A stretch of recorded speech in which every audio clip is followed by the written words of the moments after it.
Mark Barnes, the Chief Executive of the Post Office, believes it's only natural for the Post Office to go into financial services and participate in e-commerce. He's also been quoted as saying a socio-economic mandate is pivotal to effect change in a largely unequal South Africa. I'll be taking stock with him on this and other issues, and we continue now. How much investment do you need to make before the 1st of April next year, when this you then carry the burden of social grants on your shoulders? It's a few hundred million. But it's all built into the price, so that investment will be recouped over the 5-year period as we build this asset. But of course, it's an investment, not a cost. That's the difference. We're buying capacity and upgrading systems and those kinds of things, which remain property of the state afterwards.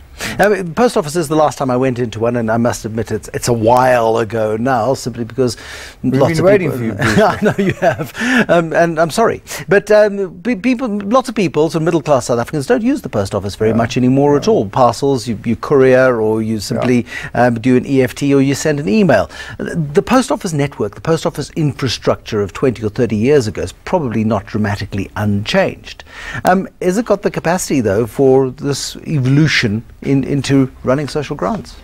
Yeah, most definitely. I mean, I've used this analogy, so I hope people aren't tired of it, but money moves around in computers, not on the back of trucks, for the most part. And Postbank has got industry standards that it has to comply with to remain part of the national payment system, and if the truth be known, we actually exceed those standards. So we have a very efficient delivery systems and systems capability within Postbank. I was looking at the figures this morning, and so it's a bit like if you go into Dis-Chem, you can buy a hairbrush off the shelf, but if you want to schedule 6 medicine, you've got to have a script, and there's got to be a qualified person behind the counter, and so there's oversight in being able to take people's money, deposits from the public, which we subject to and pass on.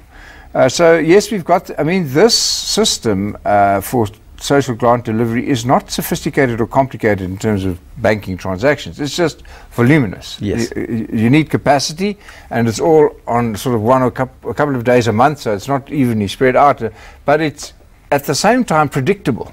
We know how many social grants have got to be paid on this date, and we know how much cash has got to be where, and all of those kinds of things. So it's a logistics and and capacity issue rather than, if I might call it, a sophistication issue. And so we have a implementation plan which goes down to the day of when things will happen and what the contingencies are if they don't happen on those days and so on. Why has it been so infernally complicated to get what should be a very simple transaction in place, a very simple deal between SASSA and the Post Office?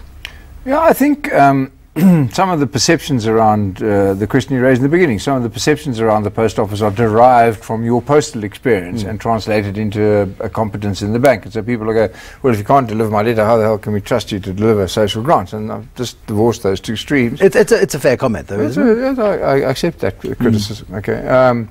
And the other thing is, I think that this is not a trivial matter. This is a matter of national importance, and it can't go wrong. Okay, it's a matter of life and death for 13 million South Africans. Yeah, and so you've got to make absolutely sure that you can do it, and you've also there's some territorial issues around this thing as well.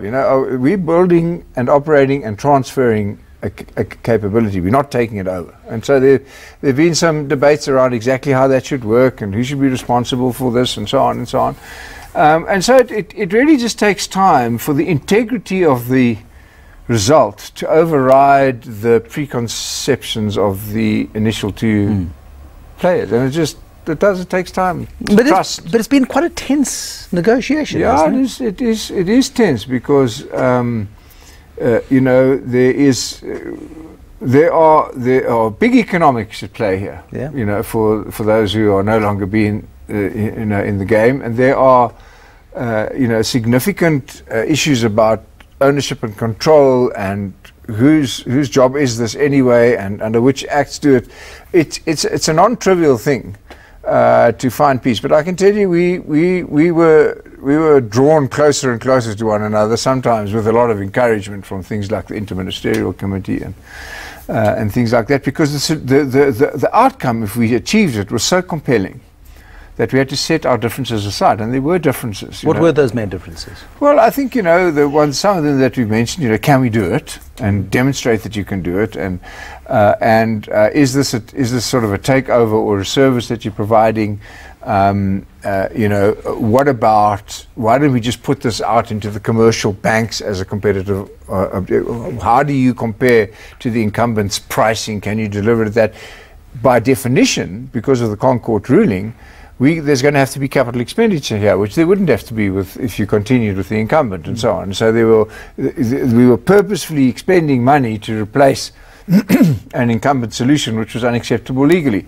And all of these things are non-trivial to work through when you've never met each other. Okay, if you look at a normal business transaction, there is usually an overwhelming desire for the merger to take place, and the sense for it is common cause, and the driving purpose is common cause, which is to maximize shareholder funds. Okay, we've got different causes here.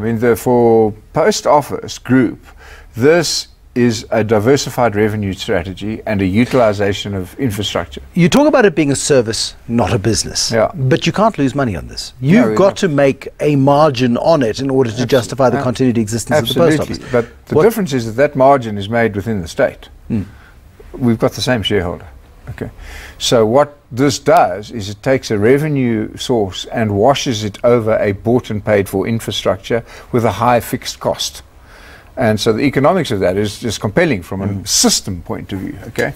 And so, even if, no matter what the profit was that Post Office made, it's contained within the system.